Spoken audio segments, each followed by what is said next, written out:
Hey guys, what's going on? BMcG here, and we have war number 2 of season 37. We have a pretty decent war here today. We have 8 total fights. Feeling pretty happy about this war. I really like this attack team.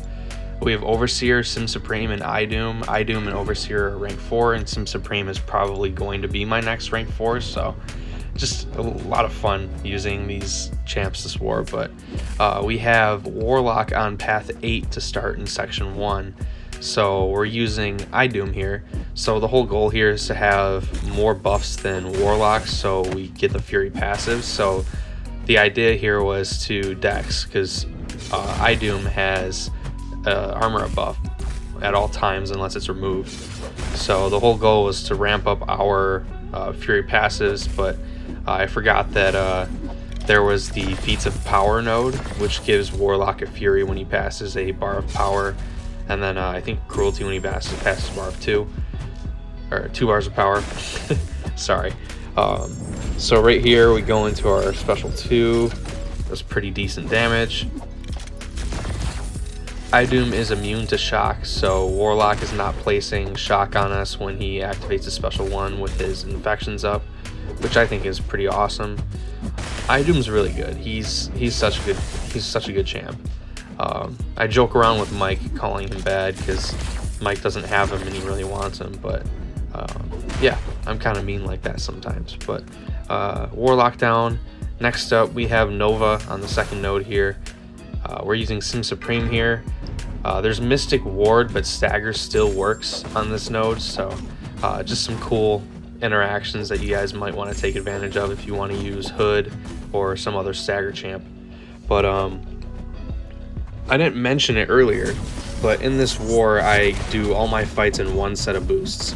I use, I think, 3 or 4 war energy refills just so I could do everything in one set of boosts. I'm pretty sure I was busy this day that we had this war, and I really wanted to get all my fights done out of the way. That way, if someone needed to bug me about a strategy for a fight, I could do a quick response and then go back to what I was doing before and not have to worry about my fights as well. So these war energy refills are just awesome. But Sim Supreme is just melting this Nova here with these bleed debuffs, and Nova is down the bin. So really cool fight there. Sim Supreme is just, he's so good. In fights where you could get to your special 3, which are pretty common, you don't even need buffs, you just need to land the special 3 and then just do 5-hit combos after the special 3, and he's just gonna be really strong. But next up we have Hyperion on this new node 25, I think it is. So when either champ gains a bar of power, I believe it is, you are power stung. And then right there I screwed up. I wanted my invuln just in case Hyperion got sent to a special 3.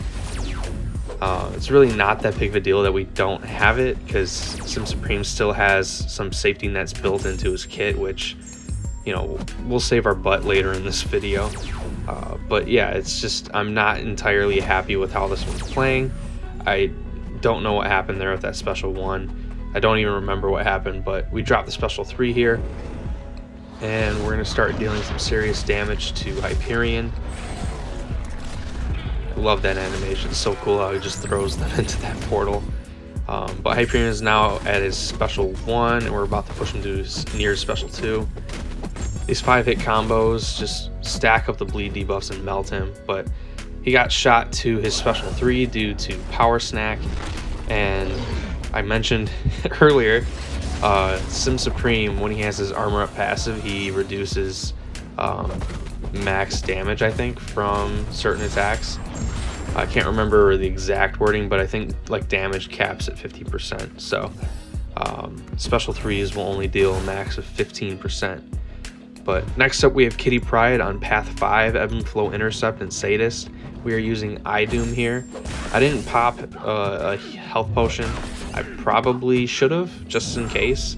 I normally don't like to enter fights below 90%, but this fight is there's really not much worry for me, and just my comfort level, I'm not very worried at all about this fight at all. So right here I try to go for a sneaky intercept, but the recovery time is pretty good, but then I try to go again, get double medium, but I land one here with my medium attack, heavy into special 2, and she's gone. Just obliterated. So next up, these two fights, Sasquatch and then Rintrah, I'm taking with Overseer, and I'm probably the most proud of these fights that I have been all season. I think, well, no, I've got one more that I'm pretty happy with, but I've taken this Sasquatch here with Overseer in the off season. It took like 3.5 minutes, and I knew I could do it in the season, but I don't like fights that take more than 2 minutes long unless I'm looping special 3s and it's brainless. But generally speaking, I don't like being in a fight that long, because when you're in a fight super long, there's more room for error. But we do very well here in this fight against Sasquatch, and I'm like insanely happy with how this fight went. Part of it's probably due to a very very compliant AI from the opponent. Right there, we eat a 3-hit combo, not the biggest deal in the world. He just eats up my indestructible that I really didn't have on for this fight. I had it on for previous fights. I think. I can't remember if I turned it on for this fight. I don't know. Oh, I probably turned it on for Sasquatch. So I don't know if you guys saw that there, but I landed that clean intercept before the special 3 to trigger the ebb and flow intercept, so we have the passive fury and the protection is off Sasquatch. As soon as we launched that special 3, I was very happy with how that fight went. Right there, we bait the special 2. I got a sneaky little light attack in there to get some retaliation damage. I like that because Sasquatch was still unstoppable, but Overseer just like poked him with his fist. And it was like a 14, I think it was a little bit higher. I think it was like 16,000 retaliation damage. So yeah, next up we have Rentra on node 39. This fight I'm super proud of because I've heard of people timing out to Rintrah on this node. So there's Ebb and Flow Intercept, Mighty Charge, and Crumbling Armor. Can't remember if there's any other nodes off the top of my head, but the whole goal here is to play as aggressive as possible. You can punish Rintrah's heavy attack with your heavy attack, as well as Rintrah's special 1 with your heavy attack. So you're constantly knocking him down, and if you're intercepting a lot and baiting heavy attacks, you're just dealing tons of retaliation damage, which is a great way to play around Rintrah. So the game plan here is just to keep building to our special 3 because we want to have the longest cosmic mode possible, just in case Rintrah plays passive. We also want max gamma power, so we're gonna hit 6 gamma power. You know, we already have 3 bars of power before we got 6 gamma power, so that's gonna be the special attack we throw in this fight.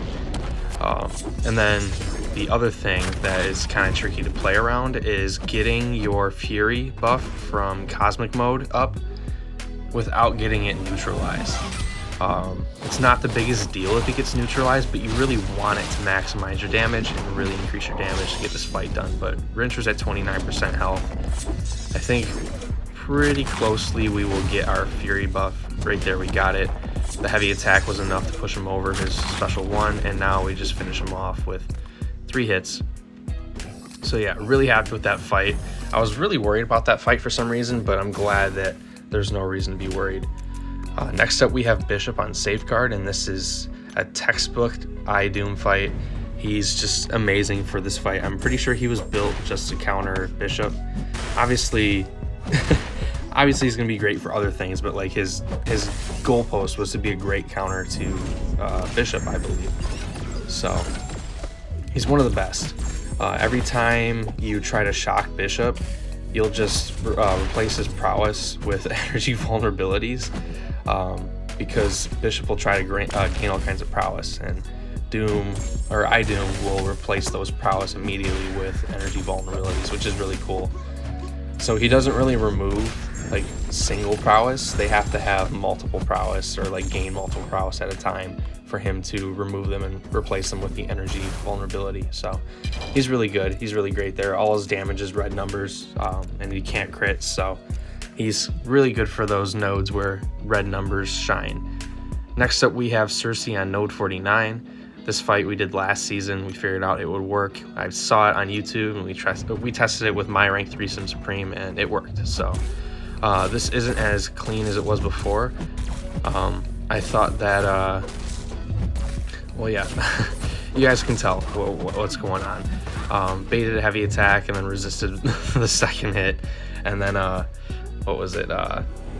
Then she dexed us trying to punish her heavy attack. She's got a pretty decent recovery time if you have to dash back twice to get away from her heavy attack, but got the special 3 up, which means we are going to be cooking with gas now. We intercept her with our special 2, and now we're at the point where we just want to loop special 2s and special 3s as quickly as possible and as soon as we get them.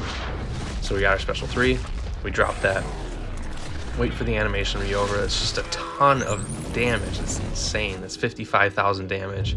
And right here, we have a 999,000 burst of red damage.